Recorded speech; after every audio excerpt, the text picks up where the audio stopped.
Message fort pour la marche du 11 octobre. Johnny Pacheco est de retour. Écoute ça. Bon. On ne demande pas à quelqu'un d'aller casser quoi que ce soit. Non. Mais on demande à ce que les droits soient respectés et que l'homme qui est à la tête de notre pays dégage. Que Alassane Draman Ouattara dégage. C'est tout.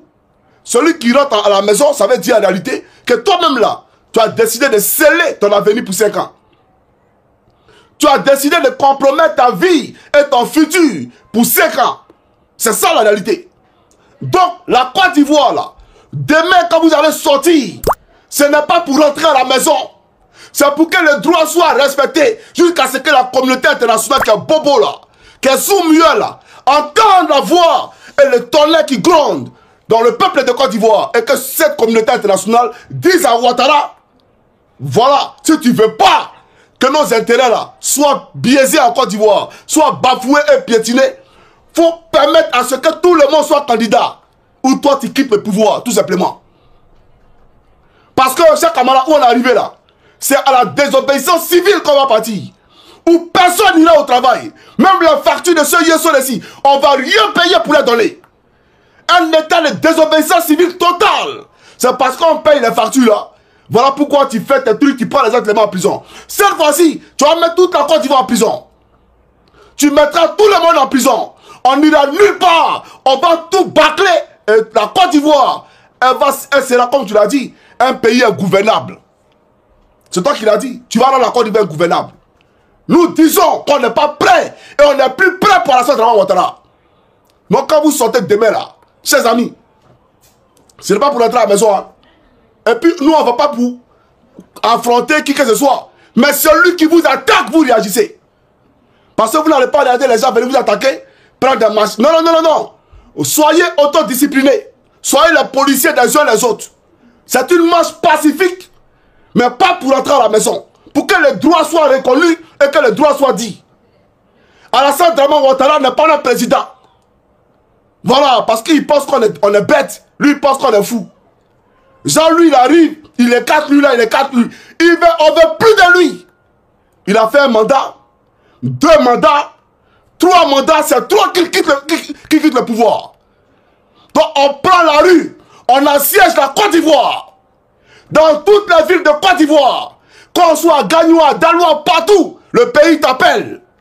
Parce que si tu restes en retrait, si tu restes en marge de cette mobilisation exceptionnelle, frère, faut pas te plaindre demain quand les Kome Bakari viendront casser ta maison. Quand tes terrains te seront arrachés, viens pas te plaindre demain. Viens pas te plaindre demain pour dire Johnny, nos rues sont insalubres. N'écoutez pas ces affabulateurs.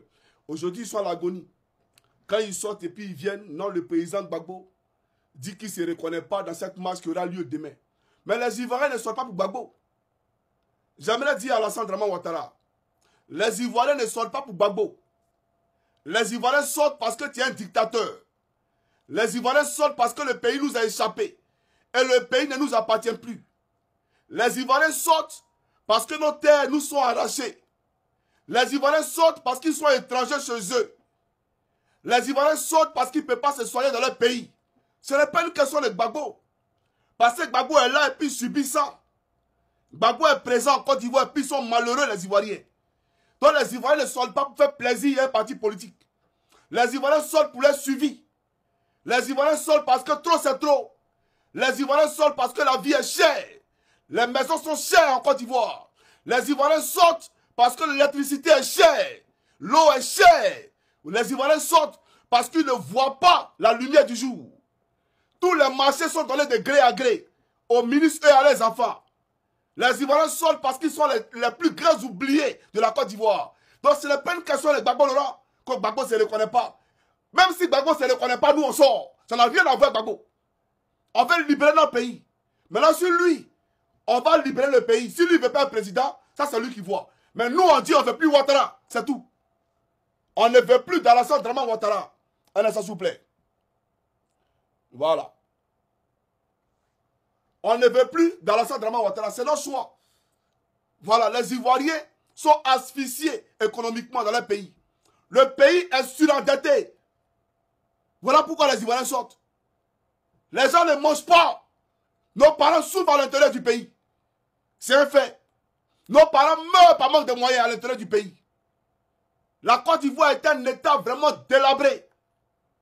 Allez à l'intérieur, on peut en parler. Même en Côte d'Ivoire, à Abidjan, il y a quoi là-bas? On parle, non, il y a goudron ici, il y a goudron ici. Mais goudron, c'est quoi? Goudron est rempli à Bengueka, goudron dans la forêt. En dehors du goudron, les gens ne mangent pas. Est-ce qu'en dehors du goudron, les gens ne se soignent pas? En dehors du goudron, les gens ne scolarisent pas les enfants? On parle de ça, on parle de goudron. Pendant ce temps, vous avez des milliards volés du peuple de Côte d'Ivoire. Nous disons que c'est terminé. Désormais, quand tu es président là, ce que tu fais, nous on veut voir clair dedans. Ton jeton, le système doit être informatisé. Parce que le président là, la Côte d'Ivoire n'est pas son bien gardé. La Côte d'Ivoire ne lui appartient pas. On t'a mis là pour gérer nos jetons. Donc nous là, tu nous dois des comptes. On doit voir comment l'argent est géré. L'argent public. Sois sérieux. Mais un président qui fait la pluie et le bon temps, il arrête qui il veut. Il met tout le monde en prison. Tu penses que le pays là c'est pour toi? Le pays ne t'appartient pas. Donc ce n'est pas une histoire de Gbagbo Laurent. Quand Gbagbo dit que non, il ne se reconnaît pas dans la marche. Et puis nous on a qu'à faire quoi ça? Qui se reconnaît dans la marche ou pas? Nous on a qu'à faire quoi ça? Nous on se reconnaît dedans. Nous on veut libérer nos pays. Et on va libérer nos pays. Toi Alassane Dramane Ouattara, toi si tu nous as gouverné, c'est fort. Tu payes ce Gbagbo, tu as menacé Gbagbo. Faut le menacer. Nous on s'en fout de ça. Le pays sera libéré. Tu montes, tu descends, tu peux nous gouverner. Mais un pays où on vous a soumis à un système de dépendance, de corruption, on va où, on est dans quoi? Donc j'aimerais vous appeler demain à plus de responsabilités. Gendarmerie, là, il a fait ça à vous. Hein. Hein, il a fait ça à vous. Donc moi, pas me distraire. Il n'y a pas quelque chose dans la gendarmerie qu'on ne connaît pas. Hein. Oui, vos commandants d'unité qui volent vos jetons là. Il a dit demain, vous serez les plus heureux. La Côte d'Ivoire, demain, vous serez les plus heureux. Écrivez ça pour garder. Mais pour ça, il faut vous inscrire du bon côté de l'histoire. Vos parents sortiront demain. Tu prends ton âme, tu tires sur un parent, tu auras non seulement trahi ce parent-là, mais toi-même là, quand tu te regardes dans le miroir, tu comprendras que hier, j'occupais cette place. Et que les revendications pour lesquelles ils sortent là, sont les revendications qui sont nobles. Les gens sont incapables de joindre les deux bouts. Même vous, mes gens, vous êtes malades là. Qui vient à votre aide? On vous parle de Mujaci. On vous parle d'asthma. Regardez l'état de votre hôpital à asthma. Insalubre. L'odeur même que ça dégage. Regardez. C'est comme ça on soit l'école habillée. Les gars, vous ne vivez pas. La Côte d'Ivoire est un trou de rats. Votre pays est un trou de rats. J'aimerais vous le dire. On se bat pour tout le monde. Pour que votre pays change. Pour que toi-même, demain, quand tu es encore habillé là, sous un autre régime, quand tu te regardes, tu dis oui, il y a quelque chose qui s'est passé dans ma vie. Ça ne part pas dans le pays. Vous êtes en costume, cravate, en train de naguer les gens, voler l'argent du pays. On parle de ça, Konon Gbagbo a dit que Ketanata a dit que. Parce que vous avez pris aujourd'hui des opposants qui mangent à vous, qui ont oublié le peuple, la souffrance du peuple, parce qu'eux, ils mangent, ils vont dans les grosses voitures au village. Mais vous devriez avoir honte. Quelqu'un qui va au village, et tout le monde fait s'attrouper autour de toi. Pour dire, ah patron, ah le boss, vous devriez avoir honte. Quand toi, M. Dramane, tu viens en France ici, là, quand tu arrives en Europe, là, tu as vu un Français courir derrière toi. Pour dire le boss. Eh mon vieux, ton petit est là. Hein. C'est les gens, ils sont plus âgés que toi, mais ils t'appellent mon vieux. Pourquoi? Parce que ça ne va pas au pays, il n'y a plus d'espoir. Donc, eux tous deviennent des enfants. Même ceux qui peuvent les mettre au monde là. C'est-à-dire que ceux qui ne peuvent pas les mettre au monde deviennent leur papa. Ça, c'est obligé en Côte d'Ivoire. Un pays où tout a été transformé en mendicité. Donc, les Ivoiriens sortent pour dire non. Assistant les fêtes. Les Ivoiriens sortent pour dire que trop, c'est trop. Donc, on sortira. Et on ne sort pas pour entrer à la maison. Il faut te tromper. Ton armée que tu avais sorti là, c'est aujourd'hui on voit clair dans l'armée là. Mais j'aimerais lancer un appel à l'armée de Côte d'Ivoire. Pour ceux qui ont fait l'armée, qui ont été en formation comme Johnny Pacheco, je vais vous rappeler qu'on apprenait bien entendu le droit à l'école de gendarmerie. d'accord, quand on nous apprenait à faire des procédures judiciaires, etc., on nous a toujours rappelé que quand on t'envoie en mission, d'accord, il faut toujours te souvenir que ta responsabilité pénale est engagée. Ça veut dire quoi? Ça veut dire que si Ouattara te demande d'aller tuer, si Apollo te demande d'aller tuer, si Kouyaté te demande d'aller tuer, il faut savoir que ta responsabilité toi-même qui va exécuter le commandement ou l'ordre de mission là, toi ta responsabilité pénale là, elle est engagée. Tu ne diras pas demain, non c'est lui qui m'a envoyé. C'est lui qui t'a envoyé mais tu as un cerveau pour réfléchir. C'est lui qui t'a envoyé mais tu as un cerveau pour cogiter. Tu as une conscience, tu as une raison. Voilà pourquoi tu es différent des animaux. C'est les animaux qui ne réfléchissent pas. Toi tu es un être humain. La calasse qu'on t'a donnée là, c'est pour travailler pour le pays et non contre le peuple de Côte d'Ivoire. Il faut comprendre ça. Ce peuple-là est un peuple qui est désarmé. Quand tu veux utiliser ton arme, il faut qu'il y ait une proportionnalité des armes. On parle de légitime défense. Et même la légitime défense, elle a des règles. Quelqu'un t'attaque avec un couteau. Et toi, tu sors un pistolet, tu la bats, tu vas en prison. Tu vas en prison. Parce qu'il y a une disproportionnalité des armes. Les armes ne sont pas proportionnelles. Pourquoi? Toi, tu as une arme à feu, lui, il a un couteau. Donc, ce n'est pas la même force. Donc, tu le tues, tu vas en prison. Quelqu'un t'attaque avec un couteau, tu sors un couteau. Ou si tu veux, tu te défends les mains nues. Mais tu ne prends pas une arme pour la battre. Donc, le peuple qui sort demain, là, ne sortira pas avec des kalachnikovs dans les mains. Le peuple qui sortira demain ne sortira pas avec des lance-roquettes dans la main. Donc, un militaire qui prend son arme, qui tire sur ce peuple-là, ta responsabilité pénale, elle sera engagée.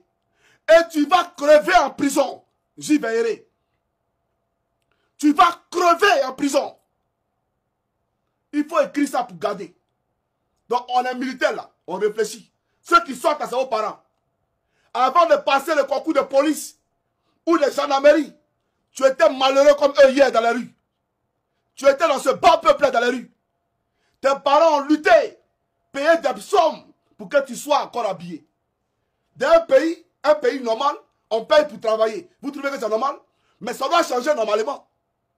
Ça doit changer normalement. Pourquoi devrait-on payer pour travailler dans leur pays? Mais tes parents ont payé leur économie pour que tu travailles. Donc ça là, tu dois te souvenir de ça. Pour te dire que ça ne va pas dans le pays. Il y a la misère dans le pays. Et hier, tu étais dans cette classe prolétaire. Ce peuple qui souffrait là, tu étais eux hier. Tu faisais partie des protestataires. Tu faisais partie des manifestants hier. Tu faisais partie des malheureux hier. Ce n'est pas parce qu'aujourd'hui, tu as un travail, que Dieu a permis que tu aies un travail, que tu vas oublier ton cerveau. Tu tues quelqu'un parce que Ouattara te l'a demandé. Non seulement ta responsabilité pénale, elle sera engagée devant la justice, mais tu vas payer ça devant l'Éternel. Parce que Dieu a dit, tu ne tueras point. Parce que quelqu'un qui sort pour manifester, et toi pour un homme politique, tu prends des armes, tu la bats, tu vas périr en enfer. Il faut comprendre ça. Ouattara te donne quoi? Ton salaire est combien? Quel est ton salaire? Moi-même, Johnny qui vous parle, je suis allé voir à Palo pour que les maisons des gendarmes soient construites. Parce que pour moi, c'était inconcevable qu'un gendarme soit dans la maison de quelqu'un pendant 30 ans. Et son bail là, on prend, on donne à la personne 30 ans. Et à la retraite, il sort sans rien. Il n'a rien pour se nourrir. Il n'a rien pour lui-même. Combien sont les gendarmes parmi vous qui ont 1 million dans les comptes? Même pas 90%. C'est-à-dire que tous les effectifs de tous les gendarmes de Côte d'Ivoire, 1 million, vous les sous-officiers là. Quelqu'un peut me montrer son bulletin où il a 1 million dans son compte. C'est impossible. Mais tu n'as pas 1 million. Et puis tu penses que tu existes. Tu n'existes pas. Tu n'existes pas. Tu suivis. Tu suivis. Tu te cherches comme tout le monde. C'est ta tenue là qui te blague. Mais quand tu as laissé la tenue, quand les 30 ans vont passer, ça passe vite. Hein. C'est là que tu te rendras compte qu'en réalité, le pouvoir t'a utilisé pour rester au pouvoir. Mais toi, tu as gagné quoi? Même une maison, tu n'as pas eu. Même une maison, tu n'as pas eu. Moi, je suis contre le fait qu'on raquette des gens et qu'il y ait des corridors, ça et là, partout à Abidjan, à Gagnoua, partout, c'est pas normal. Mais pour ça, là, il faut mettre une politique saine et rigoureuse pour que les corps habillés soient bien entretenus dans notre pays. On peut travailler sans être corrompu. L'État peut mettre les moyens à disposition dans la masse salariale. Faire en sorte que le policier, le gendarme, le militaire se suffisent et qu'il n'a même pas besoin de regarder dans la poche de celui qui contrôle. Alors, partagez cette vidéo dans tous vos groupes WhatsApp, Telegram, Instagram, Facebook, TikTok, Snapchat, parce que la marche du 11 octobre de demain, ça sera vraiment du lourd. Et je tiens à vous rappeler que nous allons faire tout et pour tout pour que vous puissiez revivre cela. N'oubliez surtout pas que il y a beaucoup de choses qui se préparent. Restez à l'affût. On se dit à la prochaine, c'est la petite bisous là-bas les gars. Bon.